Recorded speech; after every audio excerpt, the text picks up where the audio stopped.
মঞ্চের তরফ থেকে এই প্রথম বাংলার বুকে এই রাজ্য সরকারের বিরুদ্ধে এবং এই রাজ্যে মহিলাদের সুরক্ষার দাবিতে এবং আরজিকর মধ্যমগ্রাম থেকে আরম্ভ করে যে সমস্ত মহিলারা ধর্ষিতা হচ্ছে, হত্যা হচ্ছে এবং আজকে ডায়মন্ড হারবারে একজন জাস্টিসকে যে হুমকি সুর দেওয়া হচ্ছে, পুলিশদেরকে যে নিরপেক্ষভাবে কাজ করতে দেওয়া হচ্ছে না, পুলিশদেরকে যে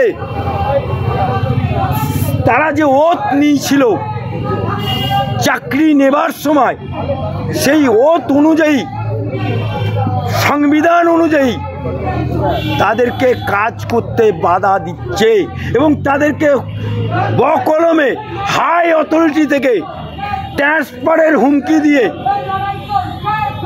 চাকরি করছে কলকাতায়, তাকে দার্জিলিং ট্রান্সফার করে দেওয়া হবে।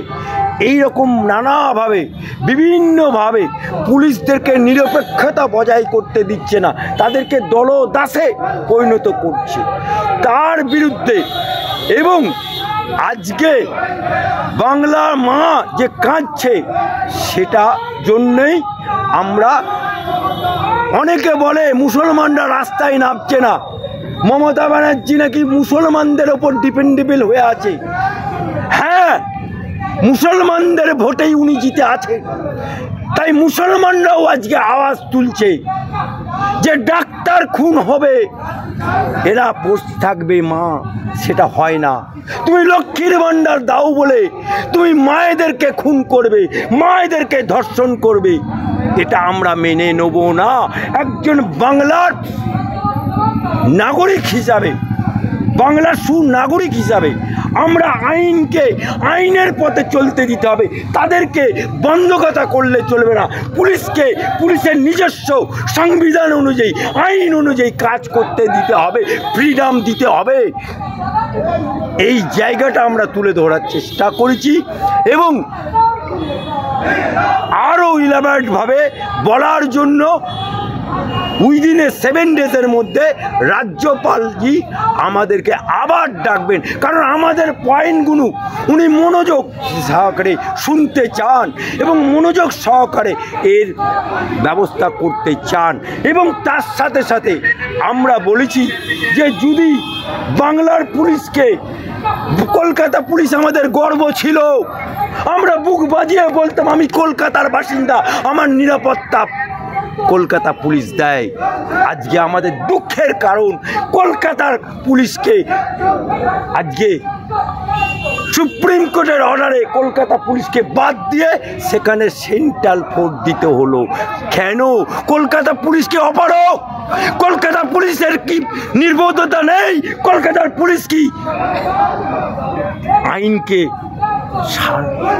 আইন শৃঙ্খলা মানতে জানে না? তাই আর্জি করে আজকে সেন্ট্রাল ফোর্স দিতে হলো। এটা আমাদের লজ্জা, এটা কলকাতা পুলিশের লজ্জা। এই লজ্জাকে আমরা তুলে ধরতে চাই।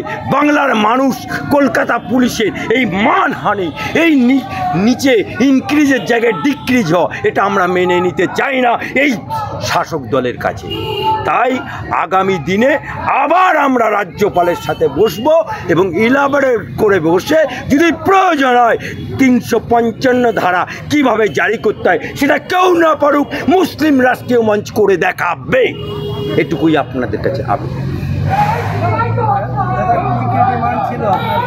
আমাদের ডিমান্ড ছিল ডায়মন্ড হারবারে যে জজকে যেভাবে করা যায় সেটার ব্যাপারে। এই টোটাল মোটামুটি 6টা নিয়ে হয়েছে। নেক্সট ডেট আবার হবে, আবার আমরা আসবো। আমরা যতক্ষণ না বাংলায় জাস্টিস ফিরে পাচ্ছে, আমরা মুসলিম রাষ্ট্রীয় মঞ্চ আন্দোলন জারি করবে। আবার আমরা রাজ্যপালের কাছে যাব, কারণ বাংলার বুকে শিক্ষা এককালে গর্ব ছিল, আজকে শিক্ষা রসাতলে গেল। খাদ্য খাদ্য মানুষের, সেখানে রেশন দুর্নীতি হলো। আজকে মেডিকেল, সেখানেও মা ধর্ষিতা হলো। সেই মেডিকেল মাফিয়া চলছে, সেই মেডিকেলে আজকে যে মাফিয়াগিরি চলছে, সেই মাফিয়াগিরি বন্ধ চাই। বাংলায় সুশাসন চাই, সোনার বাংলাকে আবার আমরা দেখতে চাই। রাজ্যপাল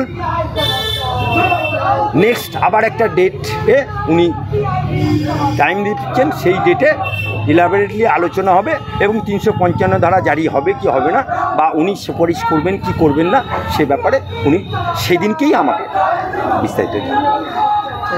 জুনিয়র ডাক্তারদের এই আন্দোলন, অবস্থান আন্দোলন সম্পর্কে কি বলবেন স্যার? আরজিকর ঘটনাকে কেন্দ্র করে দেখুন, জুনিয়র ডাক্তারদেরকে মহামান্য সুপ্রিম কোর্ট যে মানবতার খাতিরে চাকরিতে জয়েন করতে বলেছে, কেন না এটা হিউম্যানিটি গ্যান্টে বলেছে। কিন্তু জুনিয়র ডাক্তাররা যে আন্দোলন করছে, তাদের সংগঠন আছে, তাদের ফেডারেল স্ট্রাকচার আছে, তাদের ইউনিয়ন আছে, তাদের সংগঠন আছে, তারা সংগঠনগতভাবে যেটা সিদ্ধান্ত নেবে সেটাই আমরা মেনে নেব।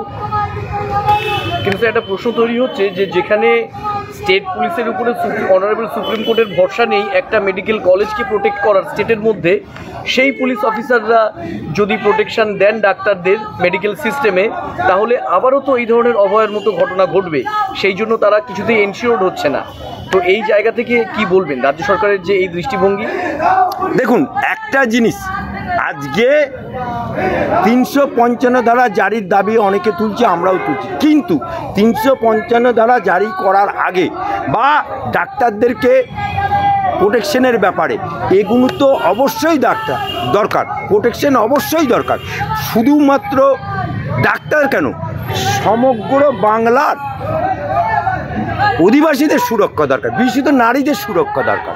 সেই নারী সুরক্ষার জন্যই তো আজকে আমাদের আন্দোলন, নারী সুরক্ষার জন্যই তো আজকে ডেপুটেশন। তাই বাংলার শুধু ডাক্তার বলে তো না, সমগ্র যে যার প্রফেশনে আছে, একটা কৃষক মহিলা তারও তো ইজ্জতের দাম আছে, ডাক্তার মহিলার যেমন দাম আছে, প্রত্যেকে কৃষক মহিলারও ইজ্জতের দাম আছে। তাই প্রতিটা বাংলার নারীর প্রোটেকশনের দাবি নিয়েই আজকে আমাদের আন্দোলন। তাই প্রোটেকশন শুধু ডাক্তার না, সমগ্র বাংলার নারীদের চাই।